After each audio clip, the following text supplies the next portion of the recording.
Once the surgery is done, once everybody else got their job done, it's going to then be all up to me. And so I need to make sure that my body was prepared for such a traumatic event, and will it be able to bounce back? Hi, everyone. My name is Dr. Rita Roy, CEO of the National Spine Health Foundation, and I'm your host for the Get Back to It podcast, where we tell real stories of healing and recovery. What does it mean to get back to it? It means overcoming injury through treatments that work in order to return to the people and activities you love, whatever that looks like for you. It means getting back to your life. We're here to share the success stories of those who did just that. And some of these stories you are not going to believe. At the Get Back to It podcast, our goal is to tell stories of spinal champions who've been able to achieve a better quality of life through spinal health care. Today, we are delighted to be interviewing a spinal champion we've had the privilege of knowing for a few years, Raf R. Raf has supported the National Spine Health Foundation by attending our We've Got Your Back races and traveling all the way to Virginia from the West Coast for the 12th annual. Raf is a high-level athlete who discovered he had a herniated disc after initially experiencing hip pain during triathlon training. Now that you know what to expect, let's get back to it and dive right into Raf's story. Raf R began experiencing pain in his right hip while training for a triathlon at the age of 40. The pain became more excruciating, and he experienced numbness in his foot that led him to need a cane for some time. Upon seeking professional medical help from a spine practice, Raf was able to discover what was going on. My doctor determined that I had a grade 1 spondylolisthesis between my S1 and L5. And there was a herniated disc that had herniated enough that it was laying right up against my sciatic nerve, which was causing pain right down my right leg that went all the way down to my foot.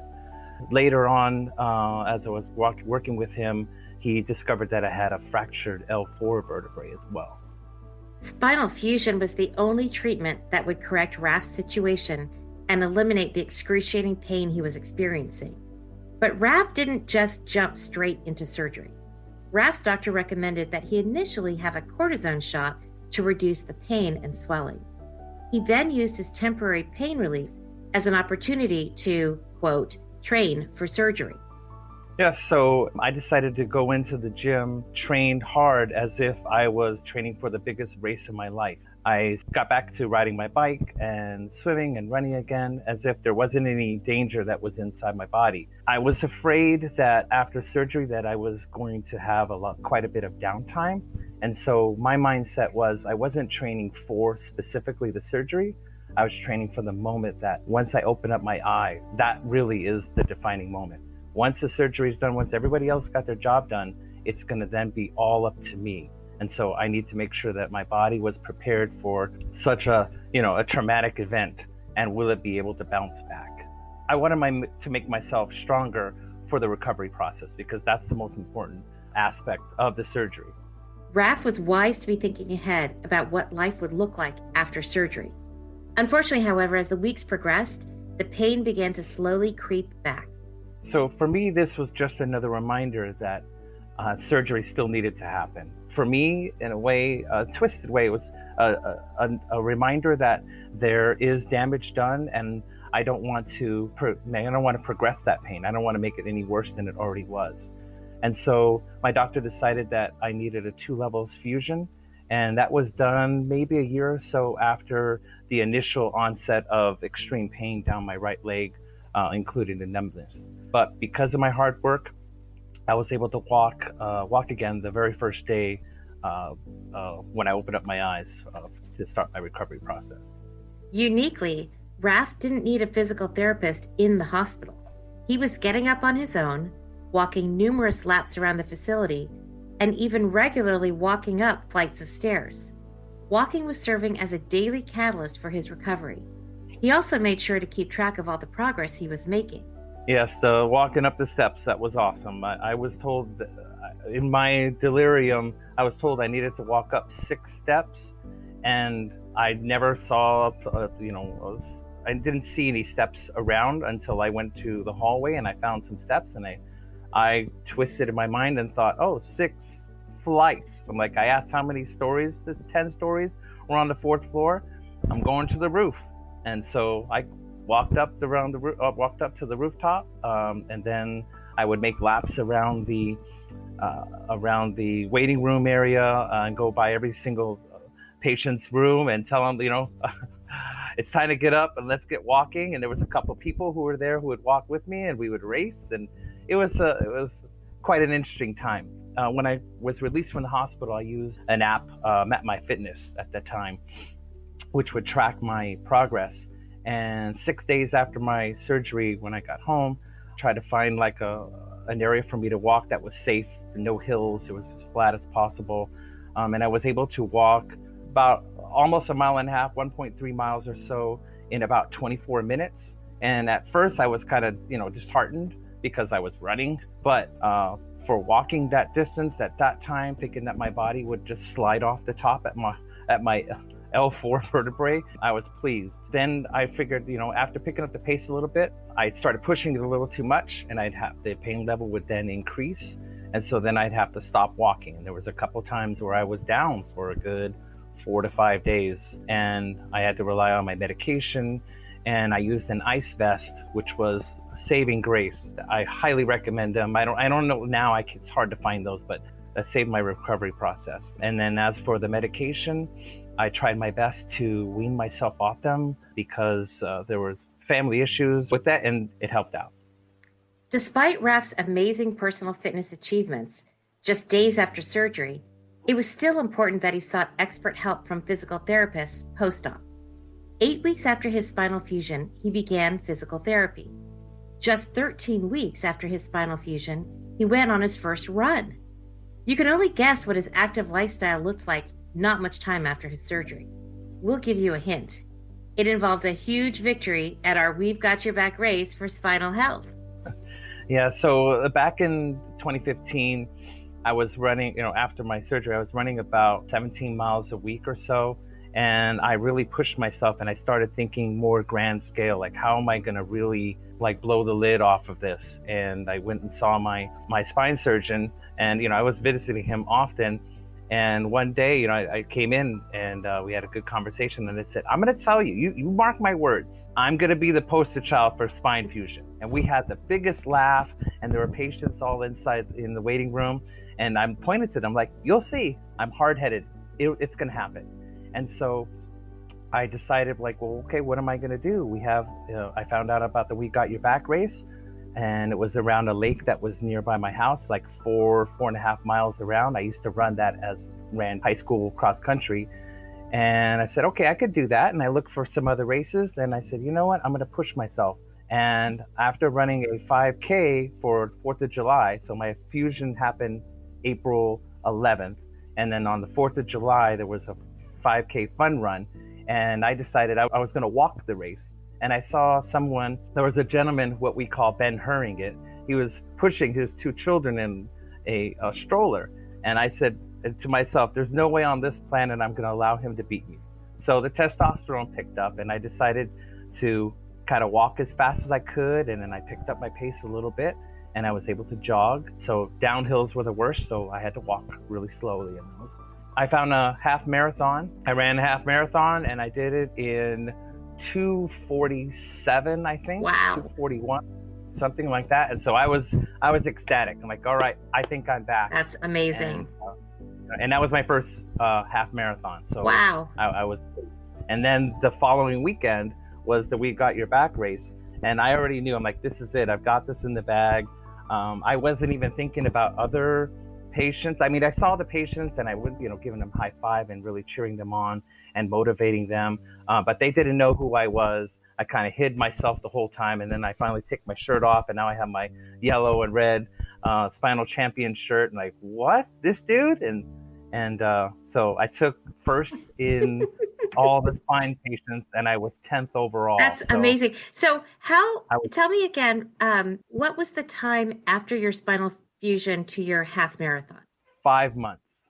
Yeah, 5 months. 5 months. 5 months after a spinal fusion, you competed in your first half marathon. Right. Bravo. 3 weeks. Bravo. 3 months. It was the 5K. Yeah. That is just amazing. And 3 months after your spinal fusion was the 5K. Right. And the way that I progressed to that is to track my walks. I decided if I can get my pace to about a 14-minute mile, then I could actually start jogging, because jogging could be about maybe 12-minute mile. So, but that's where the pain would kick in if I went too fast, or if I missed a step. The feeling of missing a Yeah. step off the sidewalk, and it would send like a shock wave up my spine, and I realized I got to back off. Yeah. But getting to that light jog was like a very joyful, tearful moment. I was so thankful. Raf also notes the importance of support during his journey of pain to training to surgery to recovery. He joined a special spondylolisthesis support group on Facebook to find community in his spine health journey. At the National Spine Health Foundation, we also understand the need for a supportive community and have created a back and neck pain support group on Facebook that's completely free and open to join. So I wanted to prove that the human body can persevere despite the odds. And one of my favorite professors, Lady Estella, she said that, in your life, there are going to be roadblocks along the way. And you could either use them as an excuse for why you fail, or you can use them, you can say that despite those roadblocks, I am going to be successful. And so I wanted to be successful. And the way that I taught my students all throughout the years is I used the mantra, I believe in myself. And I used that as my mantra. Like, I believed and I'm going to get better. I can foresee myself getting back to what I was before, whatever that is. And then I know that I succeeded, and I will continue to provide that hope for others. Additionally, Raf does not take all the credit for his impressive recovery story. He knows that it was with the help of his medical care team that he achieved success. That's exactly correct. Like, don't let my determination, my naivety to let that fool you, because I had a whole support team, the surgical team, I had my physical therapist who was on me. I showed up to my physical therapy on a mountain bike, of all things, and like just ready to sign up. And they looked at me like I was crazy, and I got chastised for it. And I needed that. So I needed to be knocked down, chopped down multiple levels, because, when you start feeling like everything's normal again, you forget. For me, I need those little gentle reminders. Like, you realize that your body has gone through some trauma. Calm down, and you can bounce back to get where you want to. But if you jump in too hard, too fast, you're going to re-injure yourself. So definitely, take it a little slower. They're all of those people, including those in the support group, kind of ground me, and I take their stories and I take my reality into play as I move forward. Raf, I have just so enjoyed talking with you today. We've met before, and we met in person before, and here we are on the podcast, thousands of miles apart from each other, but I feel like you're sitting right next to me. And that's pretty amazing, because I just, you just blow me away with your determination and your doggedness to get over this and get back to your life. And that's what we're here to tell people, that it's a little bit of mind over matter. I love what you said about, the medical team does their part, but you knew that you had to do your part too, and you were just determined to get to it. And I think, it's clear to me that you were determined not to give up that active lifestyle that you loved so much, and you really did take on the challenges of the disc disorder and the vertebral problem that you had. I'm a spinal champion too, as you know. And, there are days when it can feel really hard to experience pain and to feel limitations. I'd love to know, were there days when your journey felt harder than others? And how did you find it within yourself to stay positive? I mean, how do you take those words of advice that your professor has given you, or the things that you've learned, and you have to really live that? And how did you, how do you do that? Can you tell me what that was like for you, or right? What some of those days were like? Nowadays, people are living the Instagram lifestyle. They got that filter going on, and like everything is all rosy and it's amazing. And you never see people taking pictures of themselves really struggling. And I'm not talking about a meme struggling, like real, day to day, the grind. And so there were quite a few days that, numerous days where, I would just keep to myself because, I hurt and I understood the pain, and then I could feel other people's pain. And, I just had to, so I started trying to figure out, well, who can support me? And, my wife now, but at the time she's like, she doesn't know how to like get me going. It's got to be me, and I got to figure it out for myself. What am I going to do? So I looked for some motivational podcasters out there, and I found E.T. the hip hop preacher. He was one big that I would love to meet him one day. He really turned everything around because he was the first person that later on, when I heard of Simon Sinek, if you know him, so Your Reason Why, and both of those have a similar theme of you have to find your why. What's the reason for this? And at that time, just the year prior, my world had been flipped upside down. I was supporting my now my wife at the time with going through breast cancer, and she was recovering from chemotherapy, and it was rough. And I had to do everything in my power to make sure that, I was strong for her. We did have a couple moments where we were tearing up, and we let our guard down. Like, okay, this is tough. We're struggling. We're not all stoic, right? So we have that tender side. And so now it was for some reason, it's my turn to go through my struggle. And, and I'm like, well, I still have to help provide. I have to be that coach that I was to her. I cannot allow myself to get down. So I would look at pictures of her when in her down moments, and I'm like, that's my why. She's my why. She's in my corner. I've been in her corner. Now she's in mine. And if she could go through this horrendous, couple years of just crazy grind, then I can, and I know I will. And I use my students from my classroom who were just, cheering me on in the background, because I had my cortisone shot in December of the year before my fusion, and that lasted me until till spring break. And then I took spring break and the rest of the year off.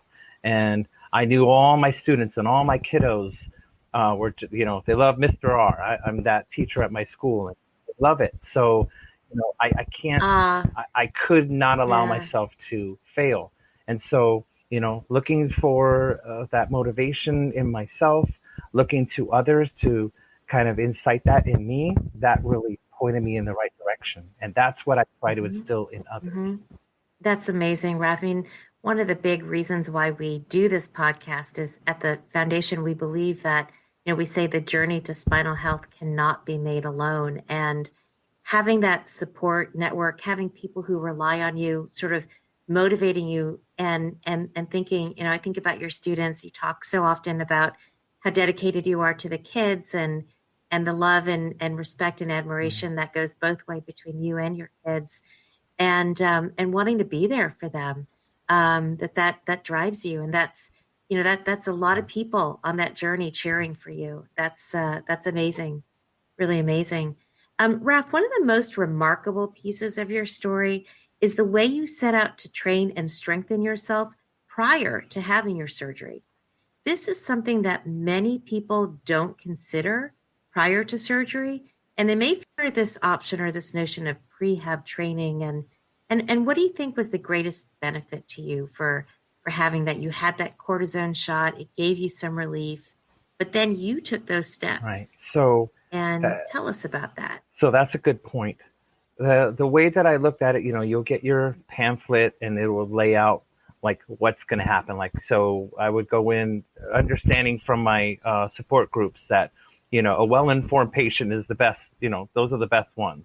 But, of course you go in with way more questions or there's not enough answers to all your questions. I totally get that, but you should really kind of lay out a map of the beginning and the end. And so where can you foresee yourself? There are things that are completely out of your control. So I looked at it as we're a whole team. Everyone has their Mm-hmm. role. And so you as a patient, you have a role as well. It's not like, you just bring your car into the shop, someone else does it, you bring it back and you drive off. So your car needs to be treated well, just like you have to treat your body well. And you only get one body. So the way that I would look Mm-hmm. at it is, okay, so if everyone does their job right, then that sets you up for the best possible scenario at the end. And so I was looking at it with the end goal in mind. And like I said earlier, that when I was given the cortisone shot, that gave me, and my mindset was I have 4 months before my surgery. If I look at statistics that people are giving me, that I'm not going to be able to walk anymore. I'm not going to run. I might need a cane or a walker. And then you get these crazy, scary thoughts in your mind, like, well, what if everything changes? And so my mindset was no. So how about if I look at this as an opportunity to strengthen myself? If I can't feel the pain, if the pain has been numbed by the cortisone shot, then why don't I just go out as if I'm training for what, like I said before, the most difficult challenge of my life. And you don't want to go into your most difficult challenge weak. So number one, I educated myself. Mm. So I studied up. I did multiple websites. That really set me up for success in the long run. And so when I try to I talk to other people about, if you keep yourself strong, then at the end, when you open your eyes, and now it's your turn to take your first step and your turn to walk. If your body has been lax, then when you start to now are you Mm-hmm. going to be if you trained yourself to a certain level, you don't, and you lose a little bit, right? So Mm-hmm. I'll use that. So if you lose a few steps, you can gain those back. But if I just sat back and if I just lived a normal life without training, just going to school teaching, my body would, in my mind, atrophy. Like, I'm going to lose some muscle mass. I'm going to lose some strength. Why do I want to train Right. whilst doing physical therapy? So if whatever I lose Mm-hmm. I'm not going to be back to where I was, say in December. So that was my mindset for that. Right. Yeah, that's great. It's amazing that you had that awareness, that you got comfortable enough that you could take action in that way, and that your surgeon supported you and encouraged you. Did you find that meeting people online in a spondylolisthesis group, finding community of people who'd been through something similar to what you'd been through, was that helpful to you in figuring out how to approach Right. your So recovery? in the groups that I was in, I was amongst the one percenters, so to speak. There were very few people who had completely bounced back or were living what they would call a quote unquote normal life. There was a majority of them who were in the doldrums. And so I took that upon myself as to provide, just like okay, I looked at them as my students, and it's a support group for all of us, but I'm going to try to step up and to provide that positive motivation for everyone to say, you know what, like Mm-hmm. I don't know, I can't foresee the future, but if I set myself up, I can't see the future, but if I put all my effort into maintaining myself, then in the end, I could say, look, I did everything possible. And if I fail, I failed. If not, there you go. So it was rough seeing those people who were struggling. And so then I would challenge them, like, okay, so today, how about, you get out of the house and just practice, just go open the front door. How about go out to the street and Right. go pick up your newspaper if you get one? And if you could do that, can you go down to the next door neighbor's house? Just one time. That's all I'm asking. The intrinsic Correct. teacher in you took over and tried to Right. to share Right. your And it, and it encouragement with others. and it was wonderful That's to hear amazing. people who were saying, I did it today. Today I went around the block. Like, wow, I only asked you to go to the corner, but you went around the block. Like, that's amazing. So, you might take a rest for a little bit. And there's, it's some great stories in there. And, it's just my job to, I take it upon myself to kind of provide that other side of the story, that may be missing. And now it's like, when someone comes in new to the group and they'll post a question and they're like, oh, our resident athlete, and they'll tag my name, and then I get it, and I come in and I chime in. So it's good. And Raf, would you recommend to other spinal champions that they do what you've done? I mean, you literally have become the poster child. We have you on our poster here at the National Spine Health Foundation. Do you recommend that other spinal champions do as you've done and tell their story? How would you, Without what would you a say doubt, to others? Educate yourself, join as many support groups as possible, because it's better to cast a wide net and see and hear from other people. If you focus, even if you find one group and you stay in that one group, it might not have, I don't know. It's like going to a party and you walk into the door and you're like, this isn't my scene. And you go find another one. And you might want to check in with that party every once in a while. But I'm going to associate myself with people who are like-minded. If you are willing to put forth the effort to motivate other people, if you're self-motivated, then you'll be okay in any group.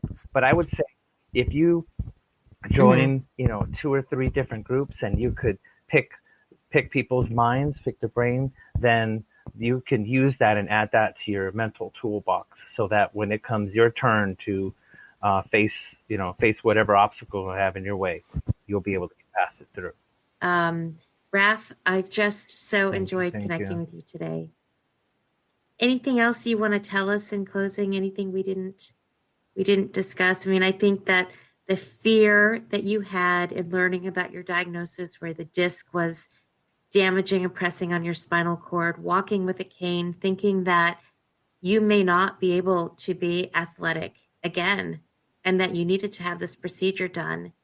And now you become the recognized athlete in these groups, and you're the poster child for athleticism after spinal fusion. That's just an incredible story. And I am so honored that you share it with us. Yeah.